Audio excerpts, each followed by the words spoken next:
Hi everyone, and welcome back to another sibling interview. Today we have my sister Michelle, who has agreed to come on here and just share about what it was like growing up in our family.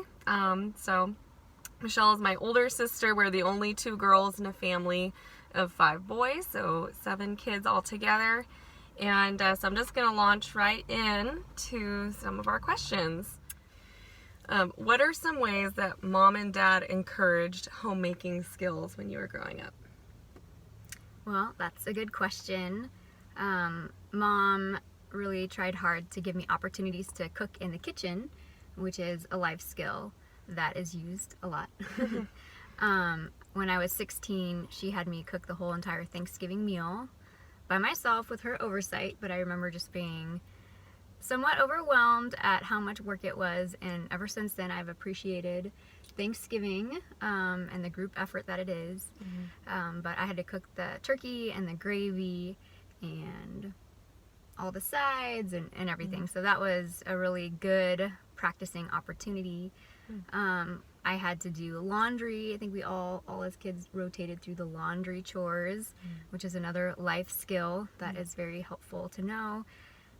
She taught me how to iron Dad's shirts, so I would often be in the hall on the ironing board with she taught me the little collar, yoke, sleeve, back, front. And so I would always iron in that order, and I still do, but it's been very helpful to know how to do simple things like that. Somehow I didn't have to do the whole Thanksgiving meal by myself. I don't know how I got out of that, but that was nice. So Michelle is musical, and she has a degree in piano performance. So how did mom and dad help instill a love for music and helped you learn a musical instrument from a young age? What were some of the things they did to cultivate that? Yeah, they went out and bought a piano when I was probably around 4 years old, 4 or 5, and just had it in the house. And I just remember being really drawn to it as a child, just sitting down, being creative, learning how to play. And my uncle would come over and teach us how to write tunes and play while we watched in awe. So that was, even just from a young age, just being able to sit at the piano and just bang around. So having it available in the house was a big one. They paid for lessons, so I was able to take piano lessons. And it didn't really become a passion and click until I was probably around 11 years old. But all the back years leading up to that point was very helpful. They also would buy an accordion from a garage sale or a tambourine and just have a lot of fun instruments like an auto harp, and we would play those and just kind of together as kids have fun being creative. Dad would play Sousa marches, and we would march around the house to those. So just filling the house with music and having instruments around, and was just kind of encouraging us, like maybe low key, not high pressure, just encouraging us to pick them up and play them and to be creative. And I feel like that really instilled a love for music. And my parents weren't necessarily musicians themselves. They had taken some music, but they really wanted all of us to have that in our skill set, so we all took lessons, and Michelle taught all of the 4 younger siblings in our family music and piano, and I think the trade-off was you taught us piano and Dad paid for your car insurance or something. Well, he paid for my piano lessons, and then I was able to pass along that skill to the rest of you all. Yeah, so we're very thankful that we all have that knowledge now of how to read music. So Michelle is my older sister, and she invested so much of her time and life into me, even though there's between us a 9.5-year age gap.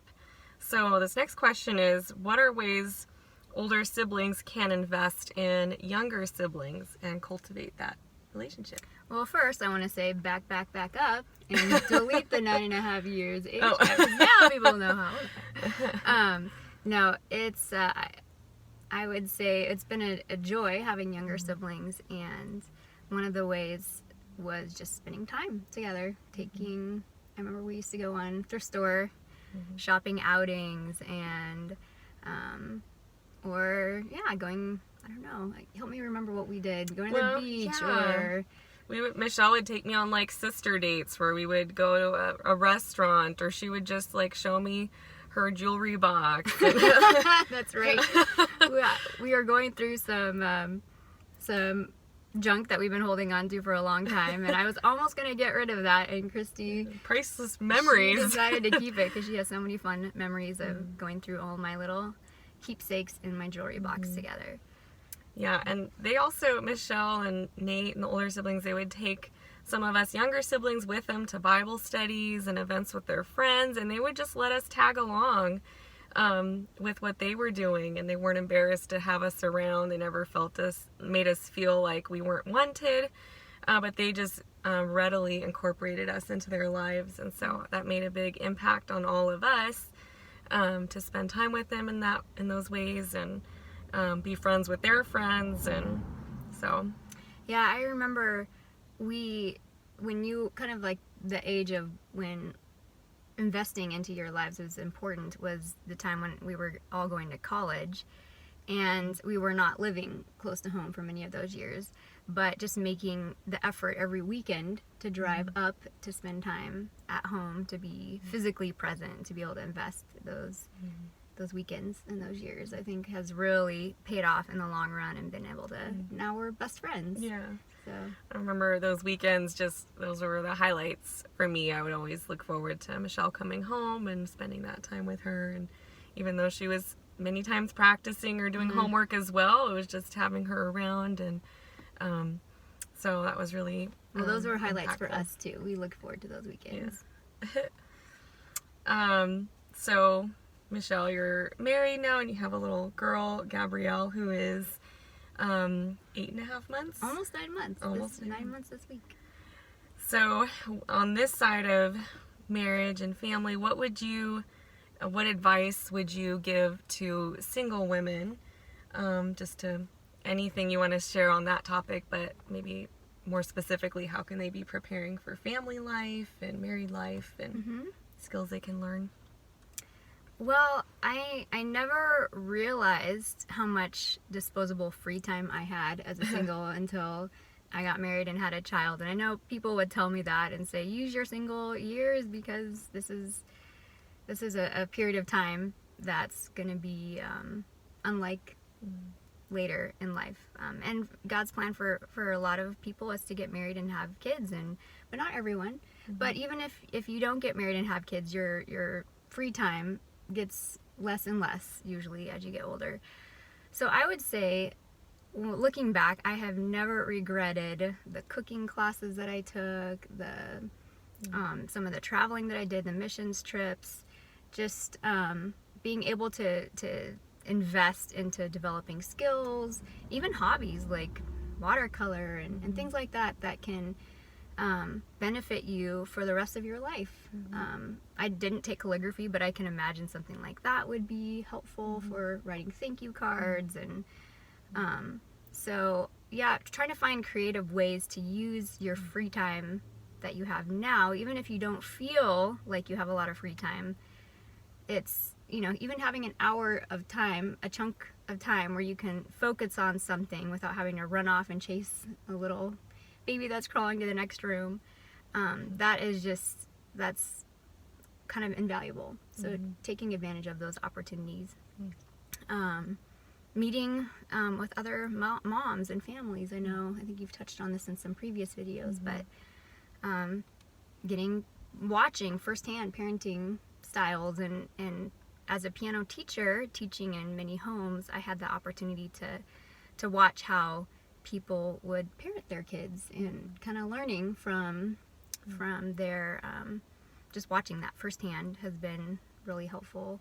Even now, reading, you have more time for reading, being able to focus on just inputting into your life that will benefit you for the rest of your life.